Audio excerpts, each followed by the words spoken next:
श्री गणेशाय नमः। ओम चंद्रमसे नमः।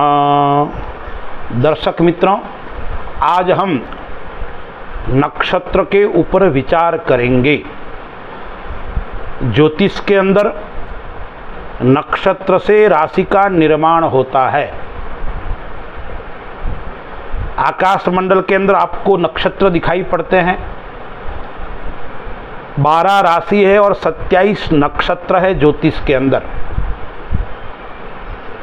2.25 नक्षत्र यानी एक राशि,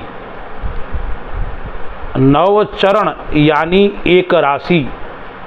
प्रथम नक्षत्र अश्विनी है तो अश्विनी के 4 चरण यानी एक नक्षत्र के 4 चरण होते हैं।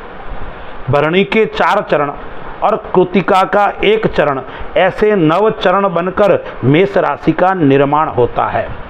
तो जीवन के अंदर जितना राशि का महत्व होता है, जितना राशि का प्रभाव होता है, उतना ही प्रभाव नक्षत्र का भी होता है। आज मैं आप जो वीडियो बना रहा हूँ, यह 9 नक्षत्र और 9 नक्षत्र यानी 3 वीडियो बना रहा हूँ। अश्विनी से लेकर आश्लेषा तक, मघा से लेकर ज्येष्ठा तक और फिर पूर्वाषाढ़ा से मूल से लेकर रेवती नक्षत्र तक 3 वीडियो मैं बनाऊंगा। नक्षत्रों के कारण आपका स्वभाव कैसा होगा, कैसा आपका जीवन होगा, उसके ऊपर हम विस्तार से प्रकाश डाल रहे हैं। तो पहला नक्षत्र है वो अश्विनी नक्षत्र है।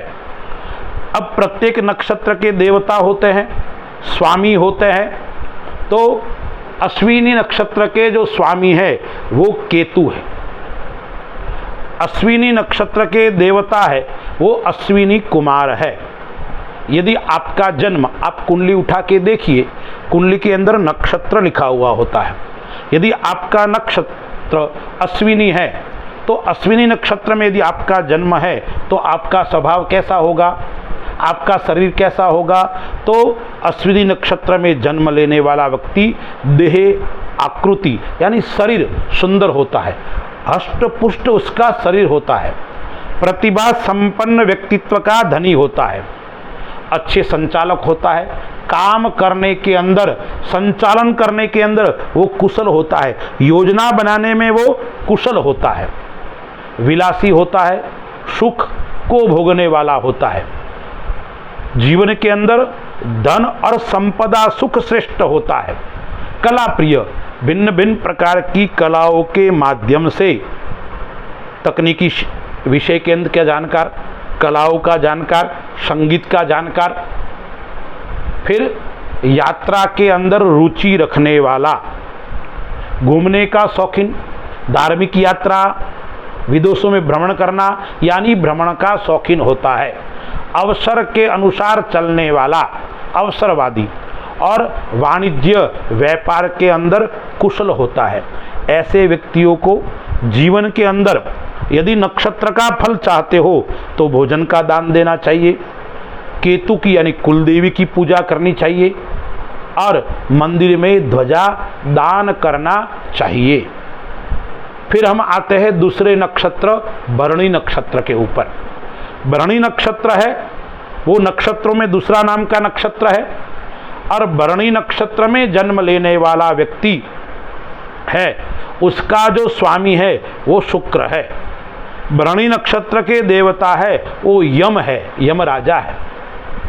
तो भरणी नक्षत्र यदि आपका है तो आपका सामान्य वर्ण होगा, लोभी प्रवृत्ति का जातक होगा, अपने कार्य के अंदर कुशल होगा और स्वार्थी होगा और चतुर होगा, अति उत्साही, काम को शीघ्रता पूर्वक करने वाला, उत्साह पूर्वक करने वाला, तन मन धन से कार्य को संपन्न करने वाला, ज्ञानी भी होता है और प्रशासन के अंदर अच्छी पकड़ रखने वाला और क्षमतावान होता है, समाज सेवा में रुचि रखता है, अभिनेता, फिल्म जगत के अंदर रुचि भी रखता है और स्वयं फिल्म जगत के अंदर काम करने वाला व्यक्ति भी हो सकता है।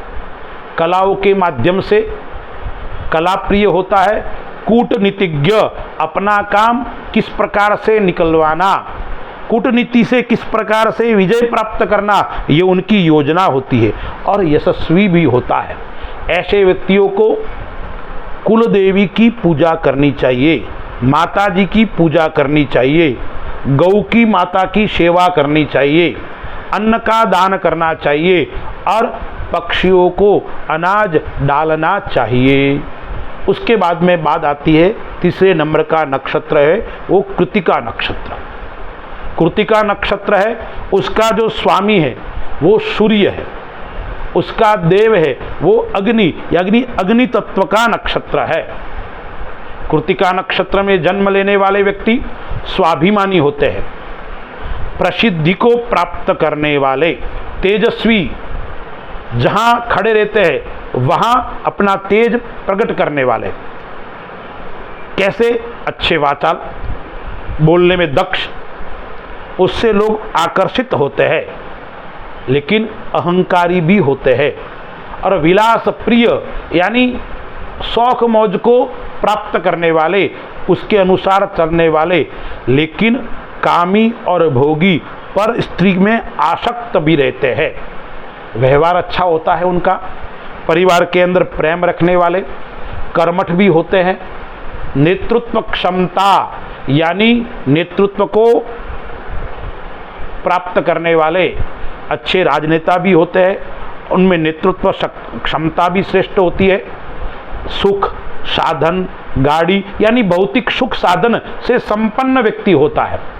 न्याय के अंदर रुचि रखने वाले वकील भी होते हैं, न्यायाधीश भी होते हैं और अच्छी अच्छी कल्पना करने वाले, पर्यटन के प्रेमी, प्रवासी, प्रकृति के अनुसार चलने वाले, प्रवास से कई प्रकार का सुख और समृद्धि प्राप्त करने वाले, या कह सकते हैं तो हम यात्राओं में व्यापार करने वाले, लोगों को यात्रा कराने वाले, इस प्रकार के व्यक्ति होते हैं।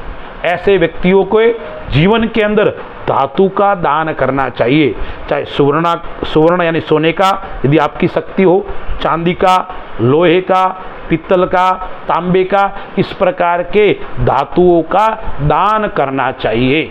उसके बाद में रोहिणी नक्षत्र, भगवान कृष्ण का भी रोहिणी नक्षत्र है।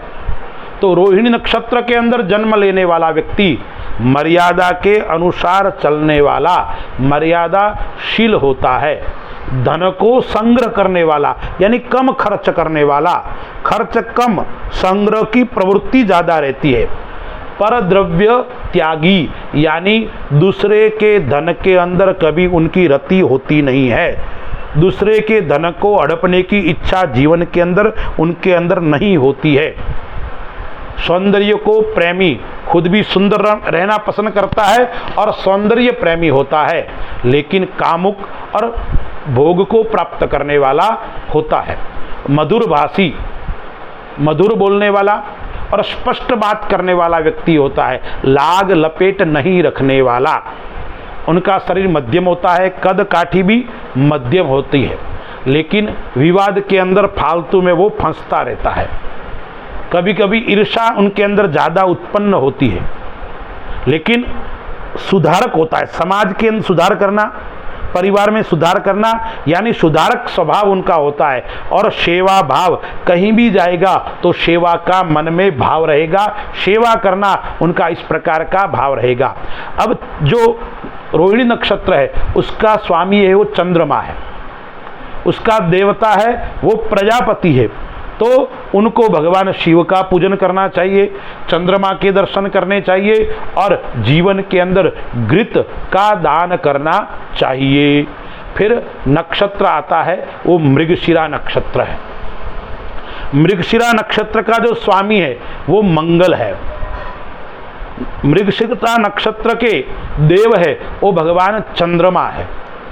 मृगशिरा नक्षत्र में जन्म लेने वाले व्यक्ति, उनका शरीर अच्छा होता है, देह सुंदर होता है, आकृति अच्छी होती है और समाज के प्रिय होते हैं, अपने कार्य के अंदर कुशल और दक्ष होते हैं, चंचल जरूर होते हैं, चपल जरूर होते हैं, न्याय के अनुसार चलने वाले कह सकते हैं और न्याय प्रदाता भी कह सकते हैं, यानी जज, वकील, उनका कार्य होता है न्याय के अनुसार कार्य करवाना और करने वाले।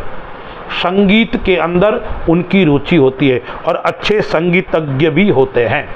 अभिनेता यानी फिल्म जगत के अंदर रुचि, फिल्म जगत के अंदर काम करने वाले सफल व्यवसायी भी होते हैं। व्यवसाय के अंदर रचे पचे रहते हैं और परोपकार की भावना भी उनके जीवन के अंदर होती है।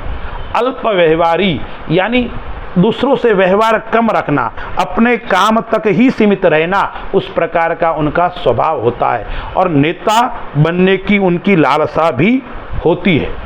ऐसे व्यक्तियों को जीवन के अंदर हनुमान जी और शिव का पूजन करना चाहिए। उनके जो देव है वो हनुमान और शिव है।